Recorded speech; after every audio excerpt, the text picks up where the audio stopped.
Can opening governments do their gender pronoun introductions? Please? I'm Prachi. She will. Okay, thank you. Opening opposition. All right, thank you. Closing government. All right, thank you. And closing opposition.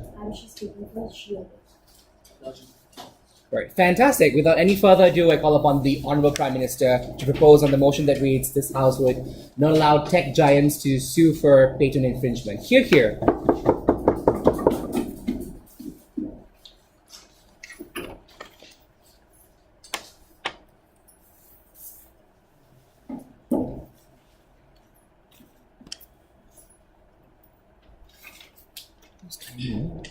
Want me to time?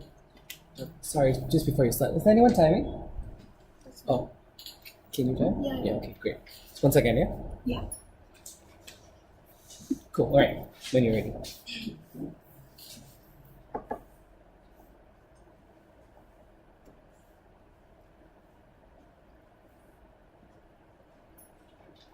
Panel, GlaxoSmithKline is a pharmaceutical company which for ages has possessed this simple way of cleaning their lab, which is somehow inaccessible to every other company in the pharmaceutical sector. What they exclusively do is not because they have some far-reaching technology in terms of space-related stuff, but rather a simple cleaning formula which everybody knows what the chemicals are used, but a simple composition which they've been using for years now, which makes their productivity and quality go improve by margins, right? But for years, this technology, which could have probably helped in development of the pharmaceutical sector, has been denied to all other pharmaceutical companies, right? Companies which started coming up on their own, or like other companies which have been their rivals, right? What do we understand? Like, this is one of the examples, but we understand that things like this have been existing in when we talk about giants in the technology sector or giants in the scientific or research sector in general, right? What problems do we have from incidents like this happening? We understand that when we look at this case, we understand by this exclusivity of probably say this formula, which can be any other thing in any other company's case, we understand that there are problems which reach out to people, right? In terms of there being unfair, like there being an unfair environment in with technologies which have been so age old, just because they were started by the pioneers, which continue to be non-available to newcomers just because they have been patented for so long. Even in so far as to go to say the active harm it causes to consumers, because the most consumers in terms of the lack of diversity they experience when they talk about like service providers in these sectors, right? Arguments from our side, right? Firstly, how these patents have now become something which are really age old, like which were started off really early by pioneers in this country, and how we think that the advantage that these people had sought out of this innovation or their credit has been long enough, and now we think that they shouldn't be allowed to sue people for the same. More lastly, then talking about how there are conglomerates that these companies have and the massive amount of sway that have in terms of how they control the industries in which they function in themselves. And lastly, talking about how it affects the qualities that reaches to consumers and why there exists a need of diversity for them. Before that closing. If your problem is that it was discovered too long ago, patent regimes already exist. Understand when we talk about patent regimes and the way they control the patents, the way they control the patents or the terms at which they're giving it to people, I think it is something which always rests in their favor and does not accommodate, like it would never accommodate someone whom you're trying to compete against, right? It is never going to be in the interest of the company to be, like in the interest of the company to make these things easier for them. So that's like a very bad alternative if at all they're trying to propose it, right? When we talk about technologies, we understand that any technology that has been in the market for more than say 3 to 5 years, because technology develops so far, we think we would not allow anybody to sue, like we will not allow these tech giants to sue other companies for using this technology that has prevailed in the market for say more than 3 to 5 years, right?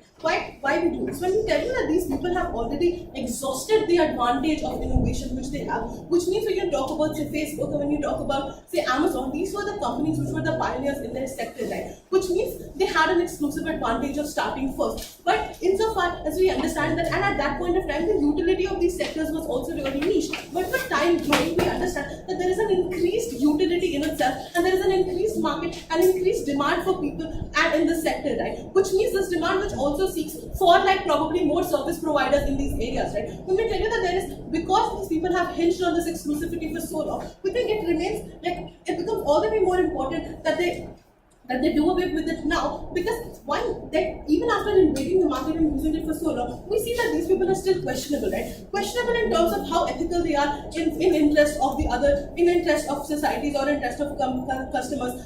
Questions in terms of how ethical they are, in terms of handling, like in terms of solely handling the data of so many service providers, right? For example, when we understand that Facebook probably fucked us over because it had everybody's data, we realize that Facebook had the ability to do so because probably Facebook was everywhere, right? Facebook had control over my WhatsApp text and my Facebook post and probably my Instagram feed as well, right? And we think when things like this happen, we don't think that having only these players in itself is something justified, and we think it's time they do get rid of this sway or monopoly that they have. We think they have exhausted the benefit that they had, and we think it's really crucial for other companies to go ahead and do this, right?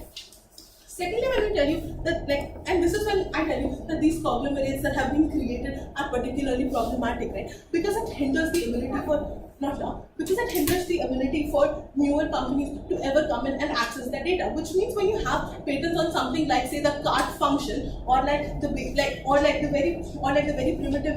or the very basics of these construction, you understand that there is a lesser ability for anybody to ever enter the scope. Not only because of the competition that you have, but you would probably never have the capital, even if you have the intellect to research. You would never have the capital to either buy that technology or ever probably legally engage with this technology in the paradigm where the costs are so high, or that you would be sued even for engaging with it, or even for checking that there is a scope of development from what currently exists, right? Which means that these companies become the owner and the be-all and end-all of all that can happen with this technology. We think even if you have to take this technology farther, a technology that already exists, we think people from outside should also have an access to that. What happens when I tell you, what do I mean when we tell you that there is a need for diversity in the market and how it affects the qualities which people like and the quality of content that goes out to people, right? Understand this. At the point at which when you talk about these giants who have monopolized this technology and monopolized the market, they have an exclusive benefit to ensure that probably this one feature that I give you on Amazon should be something which only Amazon offers to you, so that you don't go elsewhere, right? And in terms of, because we understand that these firms are profit maximizing organizations, they're likely to make it costly for you. Which means that the only channel you have to this technology or you have to this service remains through the service provider only, right? I think this is problematic because it reduces the consumer experience in terms of the choices that they can avail, right? It probably reduces the ability for another firm to probably use a diluted version of the technology and still give you some features of it at a cheaper price, right? The ability for these firms to dictate the kind of services that go to these people and at what level they go, which means that it happens only at the whim and fancy of these companies, we think is something that should be challenged, and it's high time to do that, right? Why do we think that happens on our paradigm when we allow more firms to do it, right? Understanding that there is a technology which is the primary utility of everybody, because when you talk about Amazon and Facebook, and Google Apps, it is something that all of us use, right? Probably, and some of these services are also great. We think at the point at which we allow this technology to be taken up by other people, adapted in their own ways, probably research further and designed to meet specific niche needs of the newer varieties that exist. We not only increase user experience, we make it better in terms of the better versions that come up, in terms of better costs that come up, or probably more customized products that go to the people, right? We also make it better for the people starting off new, because we understand that they have an ability as a society to take research forward from where the society left them, right? It's not something that someone has owned it for generations, which cannot be accessed by those who lack capital. Having said that, we think we make it better for newer firms to come up and the consumers. Having said that, very proud to propose. Alright, here the House thanks the Prime Minister.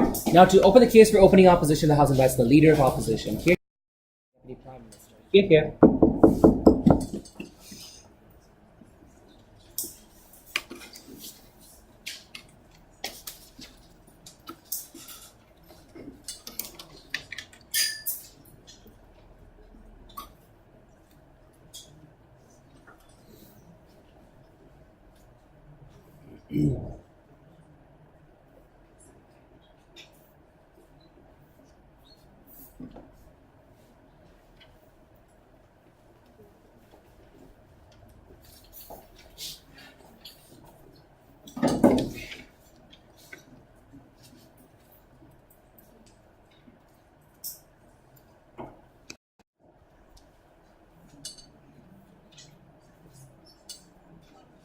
When side opposition comes and tells you that bigger companies are the only people who can afford to have like patents issued, or they are the people who can like buy out newer technologies, that is our problem, right? When we tell you that like Facebook sees any like newer competition as products which it can buy out and put inside its umbrella of products and regulate the way these companies work, we believe that that is a problem, which means that customers' choices are now dictated by these bigger conglomerates, right? When Vishaka comes in and tells you that novelty is something which is really important in products, we tell you that the first person to like come into these fields were these companies, right? Which means that their products are always going to remain like novel in the sense that they were the first ones to discover it, or they were the first ones to go ahead and move into these technological spheres, right? We believe that these technologies have become relevant in today's like environment in the sense that like more people use these technologies, or more people want to be a part of the development of those technologies, and they are stopped like at the get-go because of the number of like problems which they have to face in terms of dealing with these bigger conglomerates, right? It is very easy for them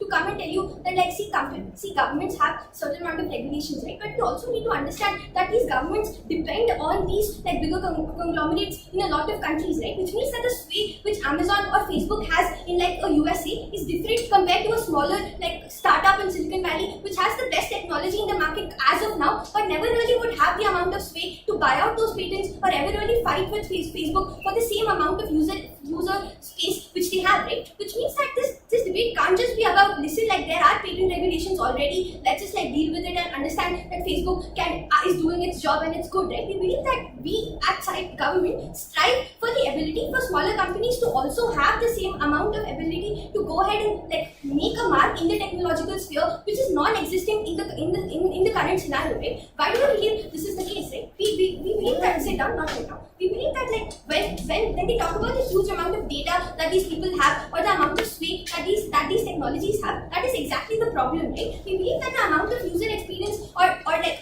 amount of users that these companies have accumulated over the years means that they would never really allow some other actor in the same sphere to have the same amount of sway, right? When Facebook saw like Instagram or Snap or like WhatsApp as its sort of threat to like its existence in the sphere, in the way people communicate, their first response was to buy these technologies out, right? We believe that the ability to bail themselves out of these situations don't really exist for smaller companies, and that is the reason why we need like these patents to be lifted off technologies which were started off 3 to 5 years ago, right? Why do you believe this is the case, right? We think that when user experience is dictated by these companies, for me as a customer, when there is a problem in terms of the security of my data or how secure I feel in the online space, the only actor whom I can think about is Facebook because of the amount of sway it has in that sphere, right? Which means that even if we can go ahead and regulate Facebook or complain to it, the amount of change is always dictated by that one company alone, right? Because of the non-existence of any sort of competition in that sphere, which means that the only way we can really stop like Facebook from doing things is through a legal battle which is happening, right? Which means when these people aren't really scared of losing their user space to like other companies, is when they become nonchalant in the way they deal with the public, and we believe that is something which is really problematic, right? Before I go on. Won't large tech companies more aggressively buy out smaller companies when they cannot sue these companies for patent violations? We believe that like their idea is that listen, we will buy out more technologies. We believe that when smaller companies know that the technology is more potent and good, and the technological spheres aren't like MNCs like Vishaka comes and tells you, right? Like they will stop, like they'll have cost cutting, and that's how they'll stay relevant, right? It is very easy for a bigger company to be taken down by a smaller company if at all it has the technology and the user experience that the people want. Which means that currently this doesn't happen because of the amount of opportunities that these smaller companies don't have to access the same amount of basic technology they need for that user experience to be amplified or to be like reached out to those people, right? We believe that competition can only happen, or they can take these people down at the only way that they can take these people down is when they have those technologies which make these like sectors unique, right? We believe that when they are wary of competition and when they are wary of the ability to lose the user space that they have or the amount of speed that they have, is when like they will make sure that they are not being nonchalant with people's data, right? We tell you that certain rebuttals to the things that they tell you, right? They tell you that quality of product will fall, or they will stop investing in like patents, right? Again, like technological spheres don't exactly work that way. If like you have some other app which has the same features as Facebook and gives you the same user experience or a better user experience, there is an ability for these apps to take over Facebook, which means that patents will never really stop happening because these conglomerates would also want to stay relevant in that sphere, which means that really isn't that big a harm on their side, right? Which also like their ability that some countries won't have investments anymore. Once we make this a norm, we believe that the standards will be same everywhere. So that also isn't exactly that big a problem. Okay.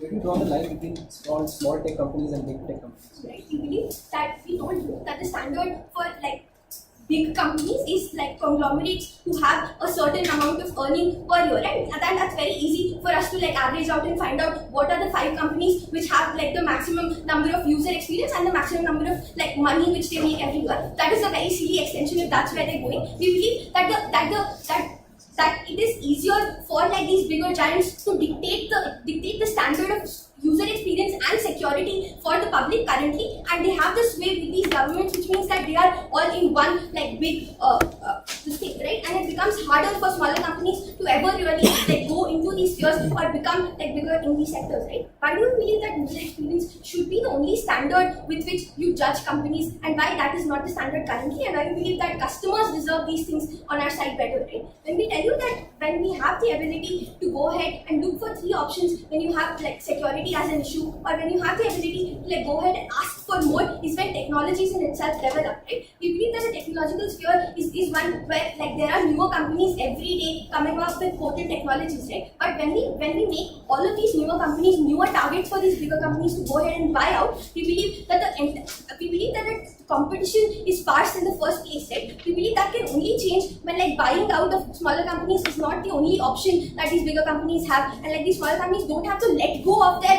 newest technology because they don't really have the ability to compete with the patents or ever really buy these patents in the first place, right? We believe that what is important in like doing the judging of the patent, what is like the burden which side opposition has to prove, right? Side opposition has to come and like first clarify as to why like these bigger companies should have the only like amount of sway in these technologies, and like why they are the only people who should be relevant in the technological sphere. We also need to come and tell you why like development of technology should happen, why like development of technology can happen in other spheres or can happen in smaller companies too, and why buying out is the only option. Extremely proud. Right, here. The House thanks the Deputy Prime Minister. Now to conclude the case for opening opposition, subsequently opening half the House invites the DLO. Here.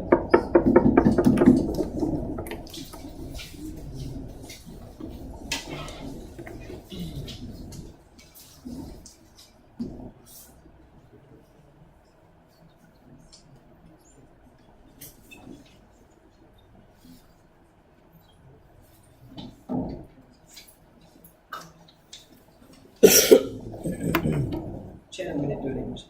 The outcome of patents, first is eliminate that, then tell you what are the advantages of patents per se. The entire idea that WhatsApp and smaller tech companies are taking over, or WhatsApp and other Instagram tech companies are taking over because of a patent advantage is really a big lie.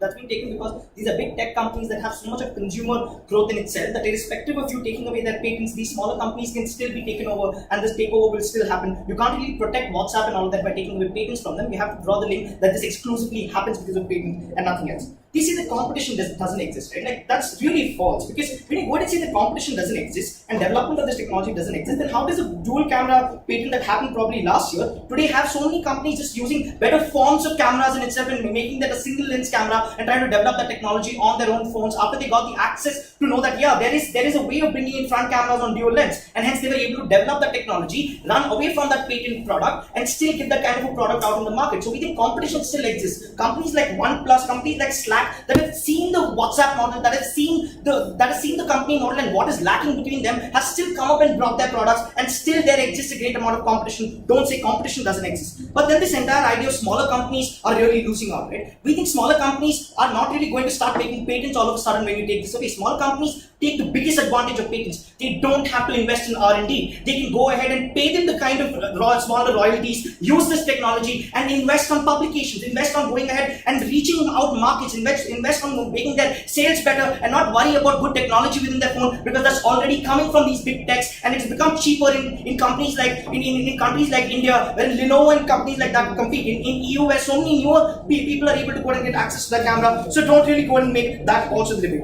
But then they go ahead and say, hey look, no one really gets access to this form of technology and things like that. And if that is true, that no one really gets access to this form of technology, then tell me how so many companies run Android, which is though patented, is still allowed to be used by other other people, right? How do so many individuals get to run their game developments on Android in itself? How do so many individuals get to use the GSM technology that is still in hands of Ericsson and is now present in all forms of phones? Probably every smallest phone that you buy has GSM technology in it. Not every patent is extremely expensive as you go to patent it. We think patents may require a lot of investment, but they can be sold at cheaper rates and be made accessible to a lot of companies. So we think that already happens within our model. But then they go and say they have had it for so long, they've had the advantage, so don't take it away. That means you believe that the world has reached a saturation level of tech development, right? Vishaka puts a burden on you. Tell us who else and why else will they go ahead and invest in technology? Tell us why else will they go ahead and present innovation, and why else will they have an incentive to go ahead and create so much money when they won't really have the outcome of taking that back from the people for a really long time. Provided they don't do that, technological advantages do not happen. That means advance in technology is stagnated for a really long time, and you don't go ahead and want to reproduce technology. You haven't taken that burden on government and proved to us why technological development happens. And even if they've had the advantage for so long, we think the future of this advantage is also extremely necessary. But then they go ahead and say they have too much control on market. We want to eliminate that away, that these companies have too much control on market. Two examples to it, right? First, when regulators are extremely important idea within the debate, because regulators have been able to control these kinds of companies with regard to them being able to go ahead and charge higher prices for Android, right? Going ahead and making products being sold. So for example, when you can't really go ahead and sell Google apps also with Android, because now EU has gone ahead and put a restriction on you for being able to sell other apps with your own technology. So that means you're not able to abuse your patent because EU and things like that still exist. Now, smaller countries have also taken advantage of the EU decision, right? They are enforcing the decision of EU and are able to make Google not abuse its patent within those countries. Ericsson was a company that India could go ahead and control and say that no, sell the GSM technology at a cheaper rate because it is something that everyone in our country requires, and we think it is important that everyone in our country requires. Every country, as per the requirement of its own citizens, is able to go ahead and control these tech giants in the manner it wants to through regulations and things like that. That is why that's not important in this debate. But then they go ahead and make this debate about big data. So for some reason, patent is what gives you big data. No, it doesn't. The reason why you have big data is because you have larger number of consumers and users. As far as you have too many people using your product, you will have so many people going ahead and using and having big data, and that is not to do with your kind of patent, right? Facebook did not own so many patents, but still had so much data when it hit the market. That's because of the kind of unique idea you came up with. Not every idea is patented here, and not every idea and everything that a user uses is patented, and hence patent doesn't create big data, users create big data. That's the problem. Then break these companies, break them away, go and split them if you want to. Don't let them have corporate takeovers, keep those kinds of regulations, right? Then they won't have user big data. But then they also go ahead and say, hey look, they go ahead and restrict access of technology, like Amazon you can only access these things on Amazon and things like that. Those are corporate agreements. That is to say that the only reason why HBO is the one who can go ahead and show Game of Thrones to you is because HBO is the one who has a contract with Game of Thrones and no one else, and that's the problem. Development also still happens. Business models are still developing on Facebook. Kindle allowed so many companies to go ahead and enter the ebook market and sell these kinds of things. We think you have created more development of products, you have created more development of technology, but then they have user experience as a problem. This is where our case comes in a little more hard, right? When Google came in, Google had agreements and joint ventures with companies that allow these local companies to go in and develop apps. Things of having joint ventures with Reliance and things like that, make specific technology for like taste for India. You will not want to make specific technology for people like India and invest in that market so heavily if you can't go ahead and get the kind of patent benefit not taken. If you can't go ahead and take the kind of patent benefit from the Indian market, right? And that's the problem. We think there is a great advantage in terms of when you go ahead and invest in India and you make these smaller countries access to better technology. If you take patent away, I'll only give the minimalist form of technology that I'm okay with giving to these countries. Like technology reaches these countries far more later, because my first incentive will be to reap all the benefits I can of this technology from bigger companies in bigger nations, right? Only then will I reach this country, because this country will abuse my patent, right? We think that wherein the abuse of patents happens across all countries too, we think my idea will be to restrict the patents to bigger countries in terms of agreements, right? What Vishaka told you, I will make it a trade secret and I won't go ahead and make it a patent, right? That means years later, at least you have the access of how this technology came up. In our model, you can easily have agreements and smaller agreements with corporate giants wherein you will not disclose, when you will have restrictions on them to go ahead and disclose the kind of content of this with having no patent at all and giving no access of technology to anyone. You will not have accessibility later. You can't really go ahead and pay royalties and get these products to yourself too. We think Google's and these companies are smart, even if they want to go ahead and create technology, they will restrict technology to themselves. They will not go to these smaller companies. The advantages they're getting will not happen. We think to make the world more restrictive. That is that you make the world more restrictive in terms of going ahead and getting access to technology and smaller companies taking benefit from this kind of technology. You take away all the advantages that we have told you that is already happening of the tech giants. All the problems that they had were not really patent problems, and problems that was something comparative. We have mitigated them through our model. We think the time is up and proud to propose. And I'm just wondering, can I go ahead? The time is up. Alright, thank you. Here, the House thanks the Deputy Leader of Opposition. To open for closing half, the House now invites the Member of Government. Here.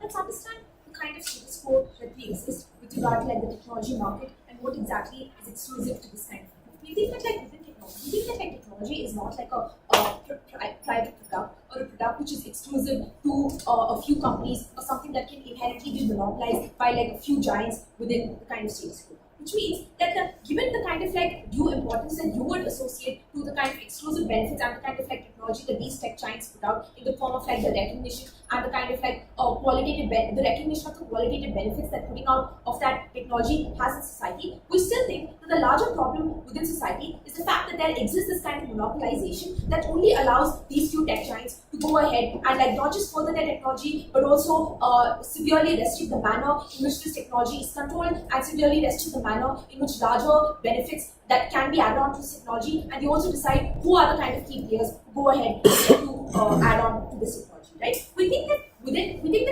given that, we think the technology is highly evolutionary in nature, which is the fact at which not only does it just keep moving in the forms of better improvements and better quality of technology, but it also means that technology is highly overlapping, which means that the kind of innovations that we talk about in technology is not just restricted to those tech giants, but rather to largely across many tech companies, which is the point at which even a smaller tech company can necessarily be able to come up with the kind of ideas and inventions that these tech giants. What is the difference between these two? Only the fact that these tech giants significantly command large amounts of capital, the ability to go ahead and gain large amount of investments, and the fact that they go ahead and command significant control over market shares. We think that's the kind of differentiating factor in this debate. We think that's inherently problematic, right? Why do we tell you? Our first idea is on the kind of monopolization of this technology and the negative benefits that come from that in the form of price controlling and the form of the inherent disadvantage that smaller companies face at the point at which these larger companies go ahead and control prices, right? We tell you that these tech giants are inherently able to exercise significant control over the kind of market shares that they command. How does this work out? We think at the point at which they are able to put their product out there and then go ahead and sue other companies for going ahead and patenting their product. They are now not just able to inherently exercise significant control over the consumers of that product in a manner in which they are able to present that product exclusively to the consumers in the form of the manipulation of the prices that they can attach to the product, which means at the point at which Google is able to Apple is able to recognize that Amazon has come up with Alexa, and the point at which Apple feels inherently threatened by the kind of similar replication technology that Amazon has come up with. We think at the point at which Google goes ahead and wants that the point at which Apple goes ahead and wants to sue Amazon for this kind of technology, your inherent harm in that paradigm is the fact that it severely debilitates and hinders Amazon's ability to go ahead and add on much more qualitative benefits to the same kind of product that Apple itself come up with, right? And this brings us to our second idea on this, which is what is the kind of inherent benefits that come from these companies not suing each other. We think the inherent benefit that comes is a great amount of research and development that companies would go ahead and invest into the kind of existing products. How does this work? We think at the point at which Google comes up with an idea for glasses which are very advanced and they provide multiple features optical glasses. At the point at which another tech giant is able to go ahead and realize that they can develop the kind of technology that can not just customize these glasses towards helping like blind people cross roads, but they're able to identify that niche in the market and like cater to that niche in the market at the point at which they use the base idea of Google but add on like qualitative benefits to that, which has like a net benefit to society at large. We think at the point at which that there is a hindrance to your net benefit of society is the point at which it becomes very detrimental. How does this like hindrance to net benefit to society come? At the point at which you're allowing like Google to be suing Amazon for just going ahead and making the original product of Google more more beneficial to society. We think that's very problematic because it's very difficult for like these companies to go ahead and like add on like greater amounts of like research, right? We think that the greater amounts of research not just benefits these companies, but largely they benefit like niche markets, niche consumer markets within society, right? What are these niche consumer markets? Like specific like consumer needs that can probably only be tailored to by like specific tech giants. At the point at which you hinder those tech giants' ability to go ahead and be creating that kind of like the kind of change, the point at which they are unable to go ahead and put their product out there simply because you want the simply because like on opposition's paradigm they want that kind of market to be only controlled by a single sole tech giant. We think that's inherently problematic, right? We think okay. How does preventing tech giants from suing for patent infringement automatically give smaller companies the capital or research capacity to create new patentable products or penetrate these niche markets? Okay. We think that the point at which smaller companies are going to be able to do this is understand that when a smaller company goes ahead with is able to develop and have the inception of a kind of idea that could go ahead and become like the new a very important technology or like a very important product. We think that their ability to go ahead and do this is severely hindered because the fact that they do not command this kind of capital and the kind of technology. At the point at which you force these tech companies, these smaller tech companies, to go ahead and sell their ideas to like Google, to like Facebook, to Amazon, because that's the only way in which they will be able to generate any amount of revenue to like for either further their research or like enable that idea to get out of the public. At the point at which you restrict those companies from like suing them and you inhibit these companies from like going ahead and selling off their technology, what you allow these companies to do is go ahead and ask other financial companies to go ahead and start investing in the kind of technology, which means instead of selling off your idea to these larger companies, you ask these companies to like self-generate the kind of go ahead and generate the kind of revenue within in a very organic manner, which is these smaller tech companies are going to go ahead and ask for investments rather than pitching off and selling their products towards large tech companies, right? We have a problem with the fact that these smaller companies are now going to be forced to sell off their ideas and their products to these tech companies, as opposed to the trade-off in which these smaller tech companies incentivize themselves to go ahead and build upon their kind of technology, incentivize financial investors to invest in them so that they can use these kind of investments to build upon the kind of technology, right? We think that's what's important within this debate. We think that largely on our side, we tell you that there's largely a trade-off that subsists within this debate. Our first idea is that either you enable this one or a sole tech giants to go ahead and control significant market shares, even at the point at which they do provide quality goods to consumers, at the point at which they are able to satisfy larger consumer needs. But understand that that's a market which is solely controlled by a few players, which means the kind of price control mechanisms that they employ become very important to think about this debate. The other trade-off that subsists is the point at which you enable more players, which is smaller companies as well as these tech giants, to coexist within the kind of larger economy, at the point at which you not only provide avenues for investment for these smaller companies to not just grow and generate revenue and put their products out there, but you also have this kind of co-subsistence, the coexistence between both these models. We think that's the kind of market that we're looking at. That's the kind of fairness that we think is required in the technology market. We're very proud. Right. Here the House thanks the member of government. Now to open the case for closing opposition, the House invites a member of opposition.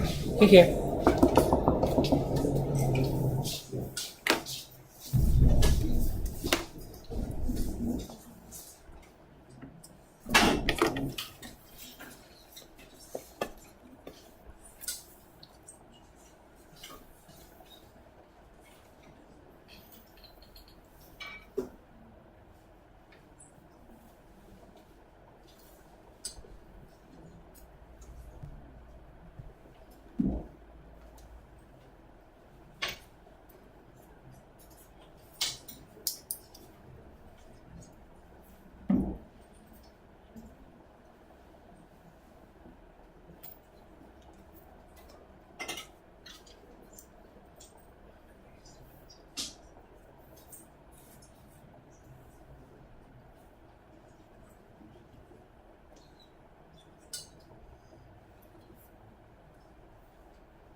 First, characterization of what exactly is at stake when we invalidate all patents and status quo for technology companies. Two, what is the value of technology giants actually existing and how that fosters competition and innovation. Lastly, we participate in the paradigm of the fact that regulation is like not really fair, etc. That opening government wants to participate in and opening opposition refuses. Okay.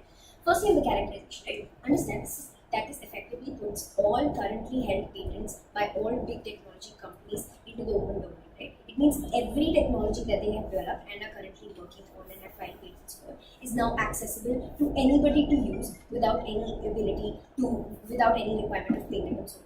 Imagine the kinds of cuts in profits that this is going to result in as clones and competitors increase, right? Understand the significant amount of destabilization.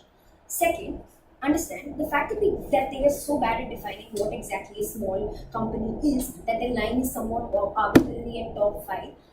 Understand the response is naturally going to be, because patents are incredibly valuable, for companies to attempt to fragment themselves in weird ways, which they still be connected in some way in terms of investors, but they'll try to make themselves just below the line of where exactly they can start using.